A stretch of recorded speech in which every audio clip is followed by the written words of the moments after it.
Hello dear students, welcome to professor S P Goyal IAS classroom. आप सभी का स्वागत है। द हिंदू और इंडियन एक्सप्रेस के क्वेश्चन से पहले मैं आपको दो तीन क्लैरिफिकेशन जो बार बार बच्चे पूछते हैं। एक तो कमेंट सेक्शन में बच्चों ने बार बार ये पूछा है, सर 1 मई 2023 से करंट अफेयर्स कैसे करें, आप जल्दी लेके आओ। भाई मुझे थोड़ा सा समय दो, मैं एक प्रोफेसर हूँ, मुझे समय चाहिए। एक हफ्ता और दे दो, मैं सारे न्यूज़पेपर जो है कर रहा हूँ, कुछ रह गए हैं लेकिन दूंगा मैं न्यूज़पेपर से, ओरिजिनल सोर्स से। और ऐसे क्वेश्चन लेके आऊंगा जो कि आप सोच भी नहीं सकते। थोड़ा सा समय दो। सर्टनली जो ना 1 मई 2023 से आपको सारे करंट अफेयर्स कंप्लीट मिलेंगे और बिल्कुल उससे डरने की जरूरत नहीं है, मैंने आपको शुरू में बता दिया। दूसरा, मैंने आपको स्ट्रेटजी वीडियो दी एनवायरनमेंट की। क्या आप समझ सकते हैं इसमें मैंने कितनी मेहनत की है? उन क्वेश्चंस को निकालने में बायोस्फीयर रिजर्व को कितना समय लगाया है। जैसे कोई एग्जामिनर अपना पेपर बनाता है, उतने उसी पैटर्न पे बनाया है, उतना ही समय लगाया है। क्या आपने वो क्वेश्चन किए? चलो आंसर तो मैंने उसमें लिख दिए थे, लेकिन फिर भी आपको पता होता है मुझे कौन कौन सी स्टेटमेंट आते थे, कौन से पेयर आते थे। कुछ बच्चों ने तो उसमें लिखा है ईमानदारी से, किसी को 6 आते थे, 3।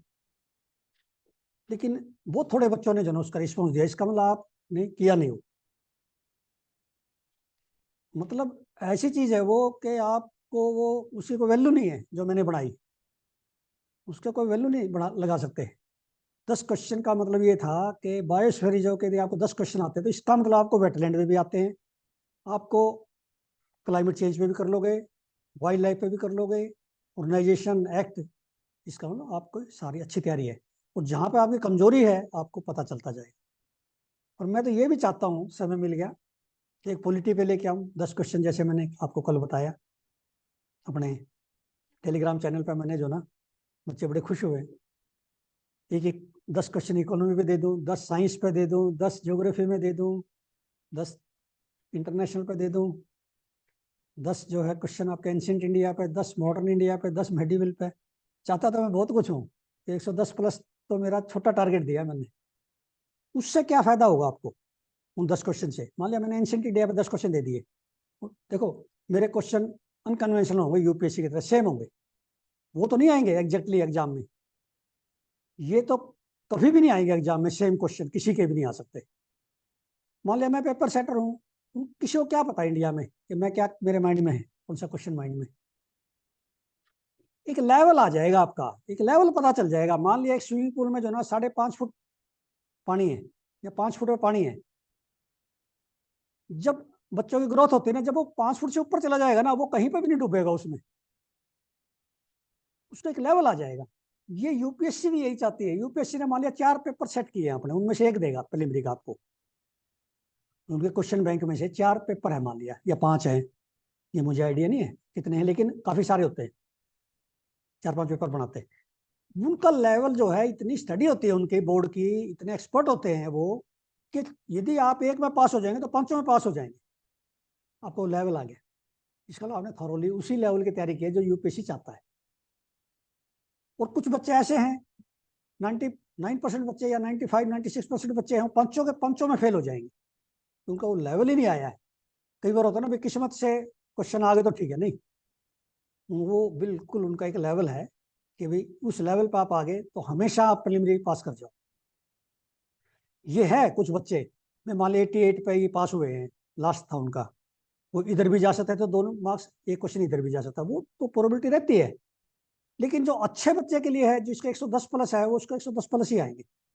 कभी 115 आ गए, कभी 110 आ गए, कभी 120 भी आ सकते हैं। तो ये सिस्टम है यूपीएससी का। उनके सारे के पेपर का लेवल 1 मिलेगा आपको हर साल। और ये कोई फर्क नहीं पड़ता यूपीएससी में कि भाई कितना मुश्किल है, कितना अनकन्वेंशनल है, ये उनको कोई फर्क नहीं पड़ता। उन्होंने तो भाई 10-15 हज़ार बच्चे जितने भी लेते हैं वो 12 टाइम या 15 टाइम, मान लिया 15 हज़ार बच्चे लेने हैं 11 लाख में, उन्होंने तो उतने ही बच्चे आ जाएंगे, चाहे पेपर आसान हो चाहे मुश्किल। आसान में ये दिक्कत आती है, 1 मार्क्स पे उसका कि 5,000 बच्चे आ जाए, इसलिए वो जो है अनकन्वेंशनल और डिफिकल्ट देते हैं। और अनकन्वेंशनल और डिफिकल्टी मैं देता हूँ। मेरा कल का बायोस्फीयर का रिव्यू का देखा आपने, ऐसे मेरे क्वेश्चन करंट के देखो आप, ना आपको आते ना मुझे आते। कमाल देखो, ना एक प्रोफेसर को आते हैं वो क्वेश्चन, ना आपको आते हैं। ऐसे क्वेश्चन यूपीएससी लाता है। तो मैं तो बड़ा जो ना ट्रांसपेरेंसी रखता हूँ कि भी जो है न्यूज़पेपर के बहुत सारे क्वेश्चन नहीं आते मुझे, पेपर में देखने के बाद जब नहीं आते तो वो क्वेश्चन बना देता हूँ। तो अब हम चलते हैं आज के हिंदू और इंडियन एक्सप्रेस की न्यूज एनालिसिस और क्वेश्चंस पे।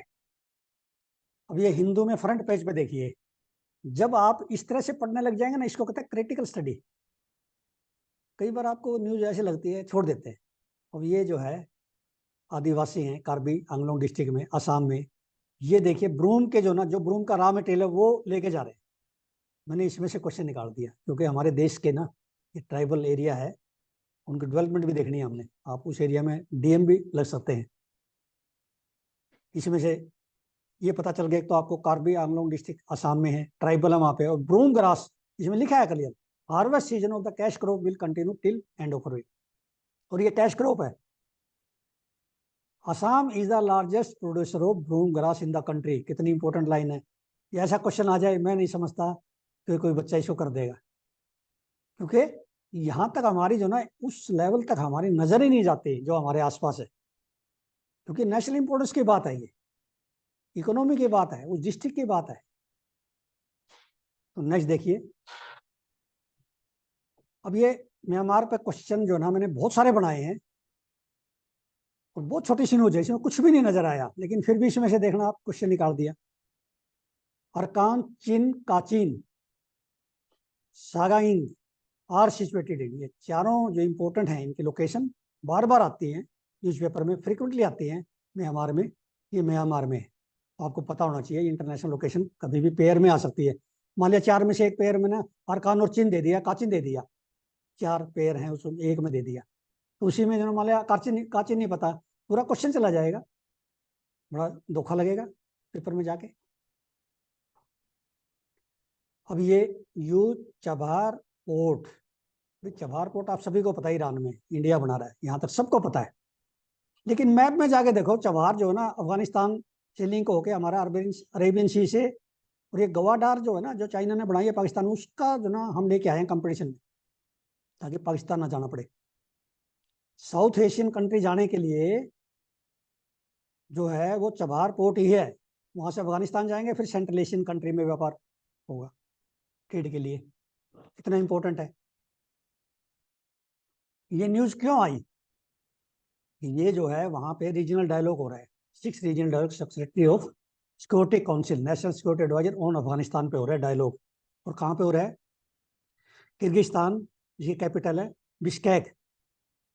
अब इसमें से जो है मैंने काफी क्वेश्चन निकाले। पहले तो ये देखिए नक्शे में, 10 Chabahar port is located on the south east coast of Iran. अब ये आपको ये नहीं पता ये कहाँ पे लोकेटेड, ये तो ईरान तो पता है, लेकिन एग्जैक्ट लोकेशन आपको नहीं पता कि ये कहाँ पे लोकेटेड है चबार पोर्ट। देखो क्वेश्चन बनाए हैं मैंने, इसमें से काफी सारे क्वेश्चन निकाले। एक तो बहुत सारी कॉन्फ्रेंस समिट एशियन नेशंस में होती रहती है, सभी साउथ नेशंस का आपको लोकेशन पता होना चाहिए। मैप में देखो कौन सा किसके साथ लगता है लैंड बॉर्डर। ये क्वेश्चन कभी भी आ सकता है, रेडी है क्वेश्चन ये आपका, ये ध्यान रखना मेरी बात। जैसे अब Kyrgyzstan, Kazakhstan, Turkmenistan, Tajikistan, Uzbekistan, ये हमेशा कंफ्यूज करेंगे इनकी कैपिटल आपको। मुझे तो करते हैं एटलीस्ट, मैं इनको जितनी बार याद करता हूँ भूल जाता हूँ, बहुत बार पढ़ चुका हूँ। अब इसके जो है ना, ये देखिए आप, इनके मैंने ना कंट्री और कैपिटल, आप कहेंगे बड़े कैपिटल का तो सवाल ही नहीं। ये इनमें समिट बहुत होती है, साउथ एशियन कंट्री हमारे लिए बड़ी इंपॉर्टेंट है। हमारा बहुत जगह से तो म्यूरेट ऑफ पोटाश आता है, म्यूरेट ऑफ पोटाश खाद खरीदते हैं वहां से, बहुत चीजें खरीदते हैं। Then how many of the ovo pairs are correct, इसमें से कोई भी करेक्ट नहीं है, आपने चेक करना है क्यों करेक्ट नहीं है, ये आपका असाइनमेंट है। नेक्स्ट देखिए, इसी तरह का कंसीडर द फॉलोइंग कंट्री, मैंने 8 कंट्री दे दिए, ऐसे देगा एग्जामिनर, पिछली बार भी ऐसे दिए हैं पिछले सालों में। आगे देखिए, how many of the above countries do not border Caspian Sea. Caspian Sea का इतना आता है न्यूज़पेपर में, फ्रीक्वेंटली डिस्कस होता है कैस्पियन सी। इसलिए आपको इसको बॉर्डर करने वाले कंट्री, जैसे इसमें आंसर है 5, 5 आपने ढूंढने हैं मैप में जाके। मैंने इसलिए नहीं आपको बता रहा एग्जैक्ट आंसर कौन कौन से कंट्री है, आप मैप में ढूंढो जाके। ये कैस्पियन सी और उनकी कैपिटल मैप में देखने से साउथ एशियन कंट्रीज आते, सेंट्रल एशियन कंट्रीज। देन ये नेक्स्ट क्वेश्चन भी ऐसा ही बनाया मैंने, ये बहुत आता है। कंसिडर द फॉलोइंग, इसमें मैंने 9 कंट्री दे दी है। How many of the countries border Black Sea, ये आप कभी भी ठीक नहीं कर सकते यदि मैप में आपने याद नहीं किया। देखो एक मेरी बात को याद रखना, मेरा 40 साल का तजर्बा है एज प्रोफेसर और एकेडमिक एक्सेलेंस भी रही है। 85% से मार्क्स ज़्यादा ही आते थे मेरे BSc MSc में। मैं आपको बताता हूँ बिना मैप देखे, बिना क्रैम किए, क्रैमिंग इज वेरी इंपॉर्टेंट कह देते हैं, कंसेप्ट कंसेप्ट पूछते हैं, लेकिन भाई इसमें तो कंसेप्ट है ही नहीं। क्रैमिंग करनी पड़ेगी, याद करना पड़ेगा कौन कौन से कंट्री हैं, बहुत जगह आपको क्रैमिंग करनी पड़ेगी, ये मैं आपको बताता हूँ क्लियर। बिना क्रैमिंग के भी इसको कंसोलिडेशन कह देते हैं कई, माइंड में भी याद रखो, मैं क्रैमिंग कह दिया डायरेक्टली। नेक्स्ट देखिए इसी तरह का, पोर्ट ऑफ शाहिद बहस्ती, ये इसी न्यूज में है। पोर्ट ऑफ शाहिद बहस्ती टर्मिनल है, ये भी चबार पोर्ट पे है ईरान में। हम नेक्स्ट क्वेश्चन फिर देखिए, चबार पोर्ट पे ही मैंने जो ना कितने ही क्वेश्चन निकाल लो। Chabahar port in Iran has direct access to Indian Ocean and Central Asian countries. Chabahar port is at the mouth of Gulf of Oman, ये नहीं आपको पता था क्योंकि हम मैप नहीं देखते। आपसे gulf of Aden they the, gulf of ओमन दे दी, पर्शियन गल्फ दे दी, पता कितने दे देंगे आपको, कंफ्यूज कर देंगे। तो चबहार पोर्ट इसलिए इंपॉर्टेंट है कि इंडिया ने इसको बनाया है, और इंडिया, ये पोर्ट जो है it is of strategic importance for India and Iran. Then Shahid Beheshti terminal is on the Chabahar port. कितना इंपॉर्टेंट है देखिए कैसे क्वेश्चन आएंगे, तो सिंपल भी होंगे अनकन्वेंशनल भी होंगे, लेकिन हो सकता है आपको 3 स्टेटमेंट आती है, गल्फ ऑफ ओमन नहीं आती, वहां कंफ्यूज हो जाएंगे। अब यूपीएससी आपका कोई ऐसा स्कोप नहीं छोड़ा कि आप कहीं तुक्का मार दो किसी एक स्टेटमेंट में। 3 आने के बाद यदि एक नहीं आया तो इसका मतलब आपने थोरोली तैयारी नहीं की हुई, ये मतलब है। अब ये इंडियन एक्सप्रेस में मैंने आपको बताया एक्सप्लेन्ड पेज मेरा जो ना फेवरेट पेज है, और आपका भी प्रिलिमिनरी और मेन के लिए। ये पहला ही आर्टिकल है एक्सप्लेन्ड पेज पे, LAC के साथ जो ना अरुणाचल प्रदेश के LAC दिखा रखी है, वहां पे लोहित वैली और तवांग, ये हम कंफ्यूज करेंगे लोहित वैली और तवांग लद्दाख के साथ या सिक्किम के साथ, जब एग्जाम में क्वेश्चन आएगा। तो ये मैप आपने अच्छी तरह से ना, सबसे पहले मैप पे नजर जाते हैं मेरी। यदि आप इंटेलिजेंट अलर्ट बच्चे हैं ना तो सबसे पहले मैप देखो, ये इस मैप में आपको क्लियर हो गया, आप कभी नहीं बोलोगे जिंदगी में, रट्टा चढ़ाने की जरूरत नहीं पड़ेगी। लोहित वैली तवांग या अरुणाचल प्रदेश दिख रहे हैं आपको। और ये भी आपको देखो पता होना चाहिए भूटान के साथ हमारे कौन कौन से स्टेट लगते हैं, क्या आसाम लगता है, क्या अरुणाचल प्रदेश लगता है, ये ऐसे जो ना साइड में भी चला करो थोड़ा सा, भाई भूटान के साथ कौन से लगते हैं हमारे, इस तरह के क्लियर इसमें जो है अब पता चलने लग रहा है आपको कि अरुणाचल प्रदेश और भूटान साथ साथ है, आसाम इनके साथ है। तो ये आपने मैप में देखा करो।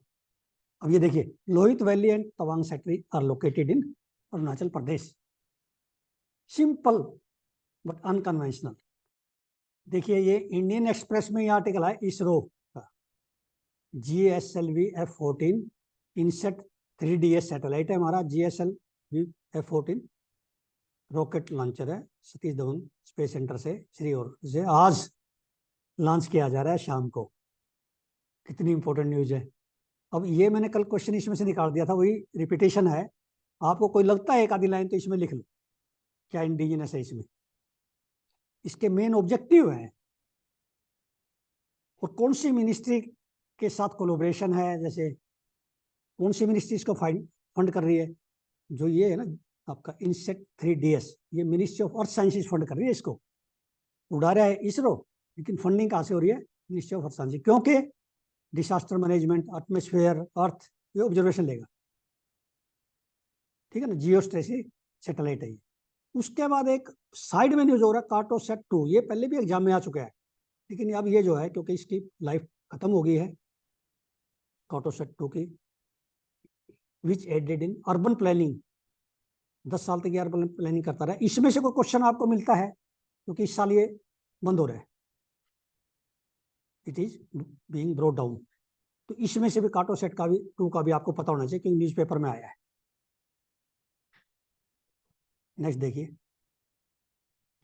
ये आपका इसके क्वेश्चन तो मैंने दे दिया आपको, स्वामीनाथन पैनल के क्वेश्चन बना दिए हैं मैंने आपको पिछली वीडियो में। लेकिन ये आर्टिकल पढ़ने के बाद आपका जो अब पर्सनैलिटी टेस्ट देने जा रहे हैं, इंट्रो देने जा रहे हैं आईएएस का, उनके लिए बेस्ट है।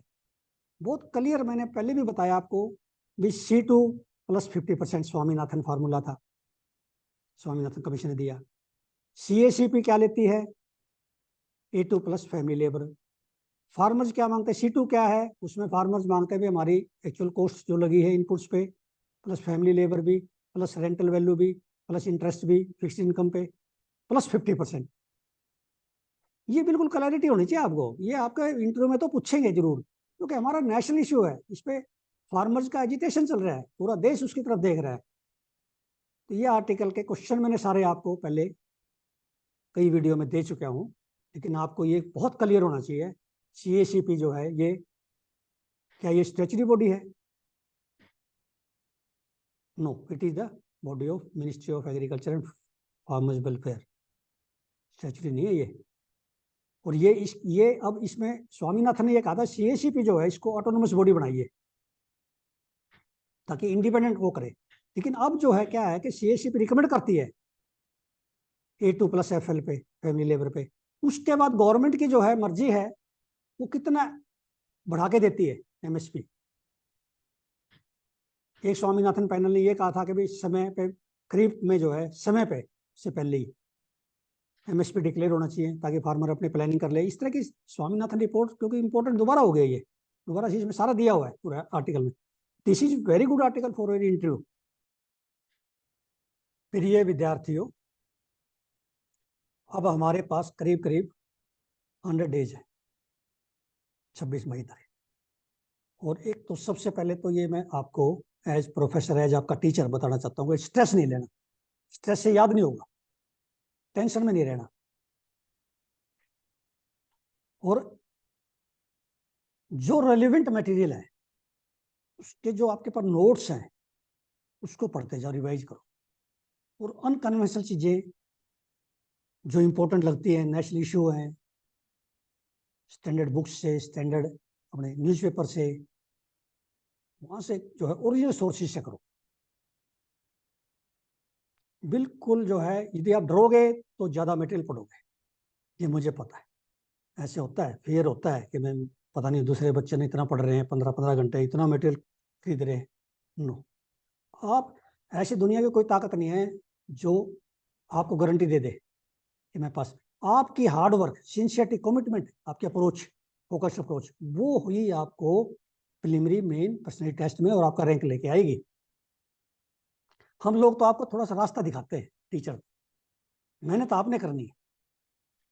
और जो मेहनत करेगा, सही अप्रोच से चलेगा, ऐसा नहीं है UPSC आपको फेल करना चाहती है, उनका अपना जो ना पैरामीटर है, उनके अपने यार्डस्टिक है, वो उससे नीचे नहीं आ जाएंगे, ये पक्का है।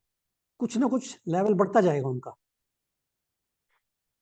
और मेरी कोशिश हमेशा ये है कि आपके माइंडसेट चेंज करना, कि आप अनकन्वेंशनल मुश्किल चीजें छोड़ो ना जो एग्जामिनर पूछना चाह रहे हैं, और जो इम्पोर्टेंस क्यों इंपॉर्टेंट है।